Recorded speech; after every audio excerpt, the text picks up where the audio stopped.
Today we shall see the last point of this chapter, that is unconditional statements. Unconditional statements are those statements which are executed without testing any condition. That is why it is known as unconditional statements. In C, we have three unconditional statements, that are go to statement, break statement and continue statement. Remember that all these three statements should be written in small case or lower case. So we shall discuss first the go to statement. So far we have discussed ways of controlling the flow of execution based on certain specified conditions. C supports the go to statement to branch unconditionally from one point to another in the program. So we can jump from one statement to another statement unconditionally, that is without checking any condition. The go to statement is used to perform a transfer of control from one statement to another statement in a program. A go to requires a label. Label is the keyword used to give a name to the statement where it has to jump. A go to requires a label in order to identify the place where the branch is to be made. A label is any valid variable name and must be followed by a colon. So label can be any variable name. It is not compulsory that we should use the keyword label. We can use any name which should follow the rules for those which we follow for a variable name. The label is placed immediately before the statement where the control is to be transferred. You will understand this when we see example. So this is the syntax of a go to statement. Label, whatever variable name you want to give, you can give over here, and compulsory it should be followed with a colon. And the statements which you want to execute or include in this particular label are given over here. This can contain any number of statements. And now we are going to use the unconditional statement go to. Go to and this label name and at last semicolon. When this will be executed, the C compiler or the program will come over here, and from here it will go back to where this label was given. So looking at the arrow, you can understand that this may be a loop which is executed but unconditionally. That is, no condition is checked over here, but still it is going back. This is also known as a backward jump. So when the control transfers back to the statement executed, it is known as a backward jump. If the label, that is whatever is given over here, is before the statement go to label, so when we give this label before this go to statement, a loop will be formed. This is what will be formed, and some statements will be executed repeatedly.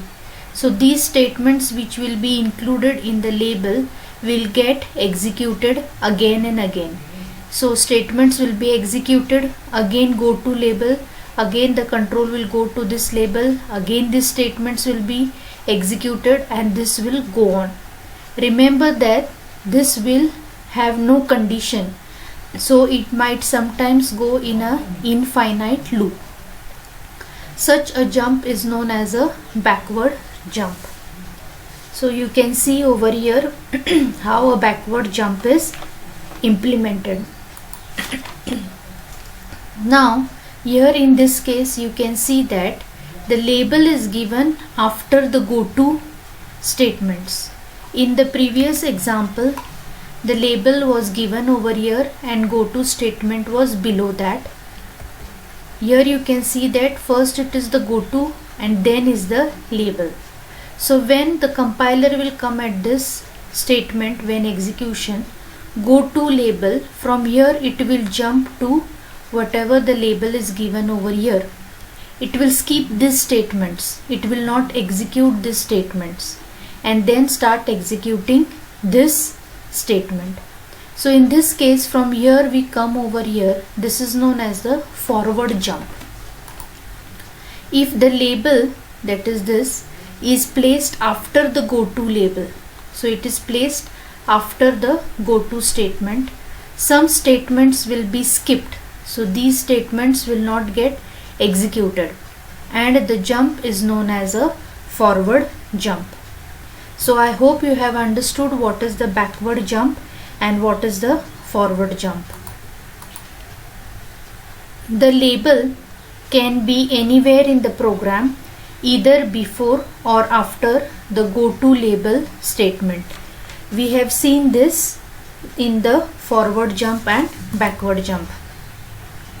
During running of a program, when a statement like goto begin, suppose this is the statement begin semicolon, is met, the flow of control will jump to the statement immediately following the label begin and colon. This happens unconditionally. Goto breaks the normal sequential execution of the program. So basically sometimes or most of the times we do not use goto in our structured C programming because it breaks the normal sequential execution of the program. Whenever it is required where there is no other way, then only we are going to use the goto statement. So I hope you have understood the goto statement. Next we'll move on to the next unconditional statement, that is break. Students, you have already seen this break statement in switch case, that is multi-conditional or multi-way branching statement. After every case statement, at last we have given the break statement so that it comes out of the switch case. Okay, we often come across situations where we want to jump out of the loop instantly without waiting to get back to the conditional test. So when one conditional test is come, we want to break or don't want to follow to the next loop. In that case we are going to use the break statement. This statement is used to break any type of loop or switch statement. Breaking a loop means terminating the loop. When the keyword break is encountered inside a C loop, control automatically passes to the first statement after the loop. So when a break statement is encountered inside a loop, the loop will stop or it will be break and it will not be executed again. Similarly, when we use the break in switch statement. So if you want, we shall see one example of break statement. We'll first see the syntax. It is just the keyword break with a semicolon. We have to write break in small letters and we have to give a semicolon. So we'll take an example. This is the important program with regards to the logic. Write a program to check if given number is prime or not. I hope you know what is a prime number. A number which is divisible by itself is known as a prime number. So we shall take the program void main. Any number we will start. Suppose we have taken number 5 or 10 or 7 or any number, we will divide that number starting from 2. So we'll first divide it by 2. If it is divisible, then it is not a prime number. Then we'll check if it is divisible by 3, then it is not a prime number, and this will go on till we check that it is not divisible. So for starting, because any number is divisible by 1, so we shall not divide any number by 1. We will start it by dividing with 2. So we have taken a variable I that is equal to 2. N is the number which we are going to check if it is prime or not, and we are going to take it from the user. C variable I have used over here is just like a flag. I will put this flag on or off. If the number is divisible, I shall put it on. If it is not divisible, I shall put it off. Okay. Printf, enter a number. Scanf, %d $n. I shall input a number into the variable n through the keyboard. I have used a while statement or a while loop to check if the number is divisible starting from 2 to the given number -1. Means suppose if I want to check number 7, okay, if it is a prime number, I will first divide 2 with 7, then 3, 4, 5 and 6. 7 is divisible by 7. That is why I have not taken n, I have taken n minus 1. So I will start dividing the number from 2 till that number -1.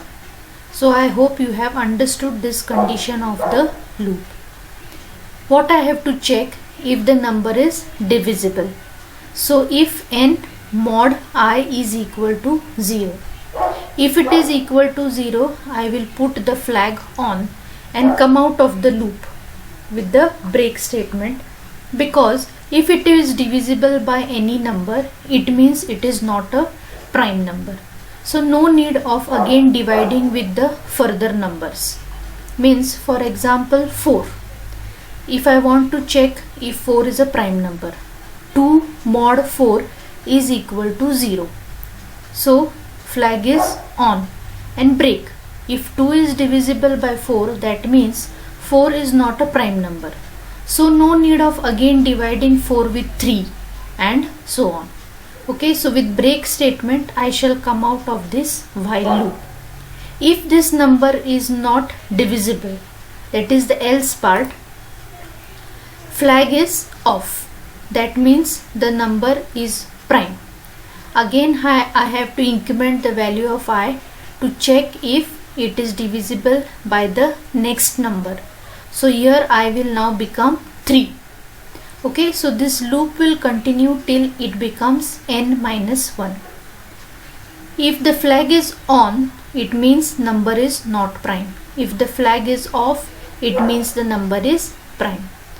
I request you students to trace this program or debug this program by taking 3 to 4 examples of some prime numbers and some numbers which are not prime, and execute it step by step and check the values of the variables. Then only you will understand the logic of the program.